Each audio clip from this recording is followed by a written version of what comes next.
তোমার শুটিং টুটিং করার কোনো দরকারই নাই। শুটিং করার দরকার নেই মানে? তুমি সব কি বলছো? মাছ যেমন পানি ছাড়া বাঁচতে পারে না, আমিও অভিনয় ছাড়া বাঁচতে পারবো না। আমি তোমার স্বামী, আমার থেকে তোমার শুটিংই বড় হয়ে গেল। দেখো কৌতুক, বিয়ের আগে আমি তোমাকে অনেকবার বলেছি, বারবার বলেছি, তোমার যা ইচ্ছা তুমি তাই করো, তাতে আমার কোনো সমস্যা নেই। কিন্তু আমার শুটিং, আমার বন্ধু বান্ধব নিয়ে তুমি কোনো কিছু বলতে পারবে না। তুমি মনে হয় সেটা ভুলে গিয়েছো। না না, ভুলি নাই, সব মনে আছে।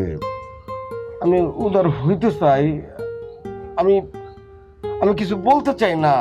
তারপরও তুমি যখন শুটিংয়ে যাও, আমার বুকের ভিতর কেমন কেমন যেন লাগে। আমি আমি আমি আমাকে বোঝাইতে পারি না, আমার খারাপ লাগে। তুমি যদি এরকম করো তাহলে কিন্তু আমি তোমাকে ছেড়ে চলে যাব ঢাকায়। ওফ, এরকম গজব পড়া কথাবার্তা বলো না তো জেরিন।